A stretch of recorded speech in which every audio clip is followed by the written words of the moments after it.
Mengapa kita mengetuk pintu langit? Tapi sebelum saya akan jelaskan kenapa dan bagaimana caranya kita mengetuk pintu langit, maka kita harus tahu kita sekarang lagi ada di mana. Yang pertama, Bapak Ibu yang disayang Allah, bagi yang punya pulpen, tolong ambil pulpen kertasnya, karena kata Imam Ali karamallahu wajhah, beliau mengatakan ikatlah ilmu dengan menulis. Maka ambil pulpen kertasnya, kita catat, karena ilmu akan hilang, akan menguap jika tidak dicatat, tidak ditulis. Maka ambil pulpen, kita catat, kita simak. Yang pertama, kita harus paham bahwa kita sekarang berada di Sahrullah, bulannya Allah. Di antara 12 bulan, ada 4 bulan pilihan. Nah ini dahsyatnya ya. Jadi ada 12 bulan, ada 4 bulan pilihan. Jadi best of the best, jadi ada 4 bulan di antara 12 bulan yang Allah anugerahkan dengan istilah Sahrullah atau bulannya Allah. Dan Bapak Ibu yang disayang Allah, segala sesuatu yang dilekatkan, ditempelkan dengan Allah itu adalah mulia. Misal kita pernah mendengar Rasul yang berarti utusan, ditempelkan dengan nama Allah, diidofatkan dengan Allah, maka Rasulullah berarti utusan yang mulia. Ketika kita kemudian pernah mendengar bait yang berarti rumah, ditempelkan dengan Allah, maka kemudian dia menjadi baitullah, rumahnya Allah. Segala sesuatu yang ditempelkan dengan Allah ini menjadi mulia. Kita juga membaca, tadi mungkin sebagian setelah sholat malam, membaca yang namanya Kitabullah, kitabnya Allah, Al-Quran, la raiba fih. Ini adalah mulia. Kenapa? Karena kitab ini bukan sembarang kitab, tapi kitab ini diidofatkan, dilekatkan dengan Allah menjadi Kitabullah, kitab yang tidak sembarangan. Dan bulan ini adalah bulannya Allah, maka dilekatkan dengan Allah, dia kemudian disebut dengan Sahrullah, bulannya Allah. Luar biasa. Sama seperti teman-teman semuanya dari Bank Muamalat, katakan misalnya kita semua lagi makan-makan gitu. Ya, makan-makan keluarga besar Bank Muamalat ya, beserta semua tim. Kemudian ada makanan, panitia bilang, Bu Irma bilang, Ustadz Fatih dan teman-teman semuanya itu makanan punyanya miliknya Pak Permana. Ya, itu makanan khusus Pak Permana, itu miliknya Pak Permana. Kira-kira pertanyaan saya teman-teman semuanya, apakah teman-teman berani memakan makanan itu? Tidak. Kenapa? Karena kita memuliakan, menghormati, ya, segan, nggak berani. Kenapa? Karena sudah dibilang bahwa itu miliknya beliau. Khusus buat beliau. Nah, begitupun bulan ini adalah bulannya Allah. Beranikah kita melakukan kemaksiatan di bulan ini? Jika berani, maka Nabi SAW katakan bulan ini adalah bulan haram, artinya haram kita melakukan kezoliman di bulan ini. Kalau di bulan ini saja haram, juga di bulan-bulan yang lain.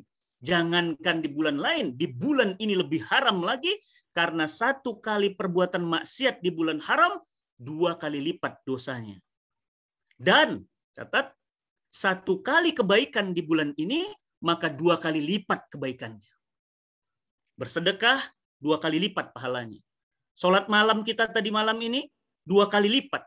Nanti kita jam 6 pagi setelah sholat subuh, kita sholat suruh, 2 kali lipat pahalanya. Nanti kita bersedekah subuh hari, ya, ke rekening bank muamalat kita, maka apa yang terjadi? 2 kali lipat pahalanya. Maka segala sesuatu yang dilakukan kebaikan di bulan ini 2 kali lipat pahalanya, sebagaimana dosa dan maksiat yang dilakukan di bulan ini 2 kali lipat juga. Bapak Ibu yang dirahmati Allah, keluarga besar Bank Muamalat yang disayang Allah, tahukah kita bahwa Allah Subhanahu wa taala menjadikan bulan Muharram ini bulan yang dahsyat. Maka kami di Cinta Quran menyebutnya dengan Amazing Muharram. Kenapa Amazing Muharram? Karena di bulan Muharram inilah Allah banyak sekali memberikan pertolongan, banyak sekali memberikan keajaiban kepada para kekasihnya, nabi-nabinya. Yang pertama, Bapak Ibu yang disayang Allah, tahukah kita bahwa ditolongnya Nabi Musa alaihissalam dari kejaran Fir'aun. Di depannya ada lautan, di belakangnya ada pasukan Fir'aun yang siap membunuhnya. Nabi menolongnya di bulan Muharram. Tahukah kita bahwa Nabi Yunus yang kemudian meninggalkan kaumnya, kaum Ninawa, dia berdakwah, kemudian kaumnya tidak menerimanya, dia meninggalkannya, dan kemudian dia ditelan oleh ikan paus yang sangat besar. Dan di dalam perut ikan paus itu dia hidup selama 40 hari. Bayangin, 40 hari dalam perut ikan. Itu gimana oksigennya? Itu gimana makanannya? Itu gimana pembuangannya? Itu gimana minumnya? Itu gimana tidurnya? Tapi apa yang terjadi? Nabi Musa ditolong, Nabi Yunus ditolong keluar dari perut ikan paus. Itu pun terjadi di bulan Muharram. Dengan doa yang harus kita contoh, amalkan. Dan doa itu ada di dalam Al-Quran. La ilaha illa anta subhanaka inni kuntu minaz zalimin. Tidak ada Tuhan selain Engkau, wahai Allah. La ilaha illa anta subhanaka, maha suci Engkau ya Allah. Inni kuntu minaz zalimin. Sesungguhnya aku itu adalah orang-orang yang zalim. Maka Bapak Ibu yang dirahmati Allah, Nabi Yunus juga ditolong oleh Allah. Dikeluarkan 40 hari dari perut ikan paus itu ada di bulan Muharram.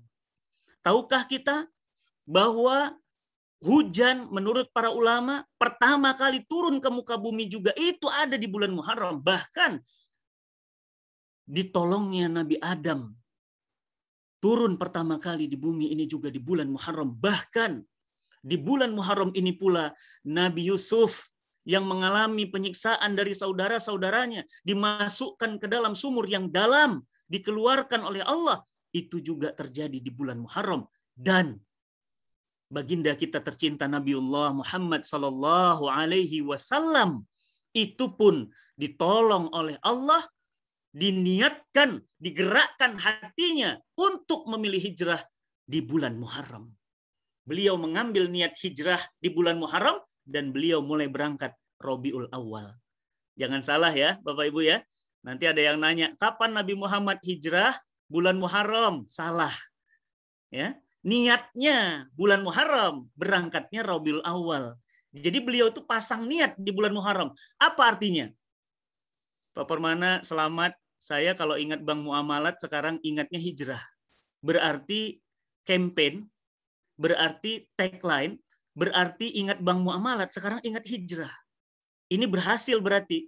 Campaign medianya, campaign ayo hijrahnya berarti berhasil. Ingat Bank Muamalat, ingatnya hijrah.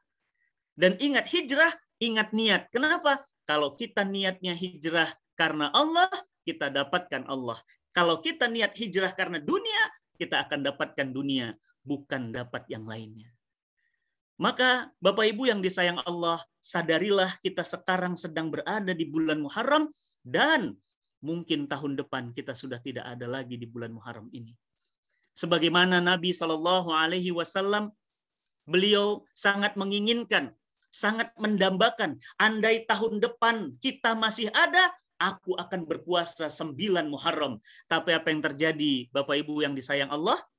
Tahun depan ternyata baginda Nabi SAW wafat sehingga Nabi tidak sempat untuk melaksanakan keinginannya, impiannya, yakni saum di tanggal 9 Muharram. Begitupun kita.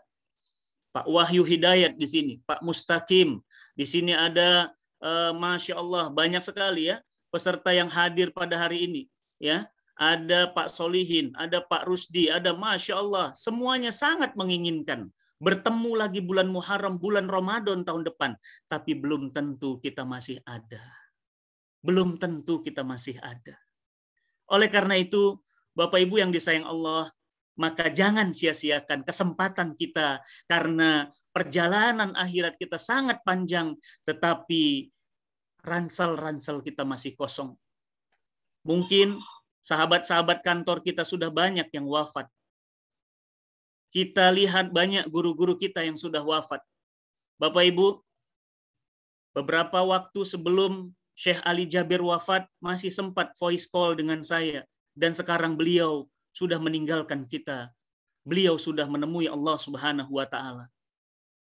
Sebelum wafat, saya masih bertelepon dengan Ustadz Tengku Zulkarnain, yang saya yakin Bapak Ibu pasti sudah mengenalnya. Dan beliau banyak menjadi dewan penasehat di bank-bank syariah. Bahkan saya saking dekatnya dengan beliau memanggil ayahanda. Beliau pun wafat tanggal 20 malam 29 Ramadan saat Lailatul Qadar, saat pintu-pintu langit dibukakan. Beliau sudah wafat meninggalkan kita. Maka tidak ada pilihan bagi kita.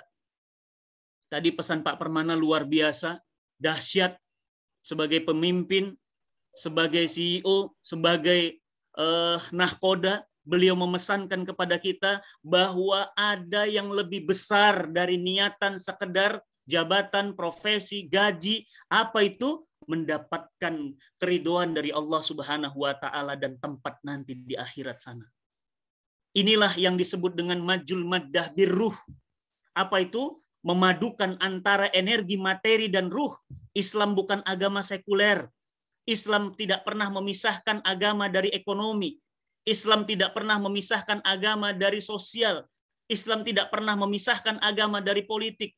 Maka apa? Islam mengajarkan kepada kita bahwa bukan hanya dunia yang kita raih, tetapi akhirat pun kita akan kejar.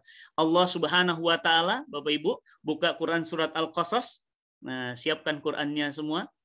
Jangan sampai malam ini kita lepas dari Quran ya, karena Quran yang akan menjadi syafaat kita. Al-Qasas ayat 77.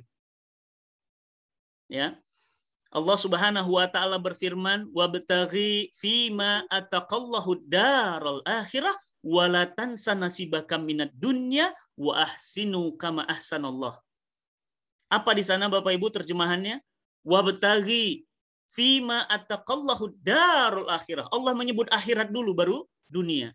Wabtaghi, carilah, raihlah, rakuslah, ambillah semua anugerah Allah untuk akhiratmu. Tapi apa kata Allah yang kedua di sana? Wala tansa. Nah, apa itu wala tansa Bapak Ibu? Jangan lupa. Wala tansa nasibaka minad dunya. Jangan lupa nanti kalian itu ya, di akhirat itu, di dunia itu juga kalian punya hak.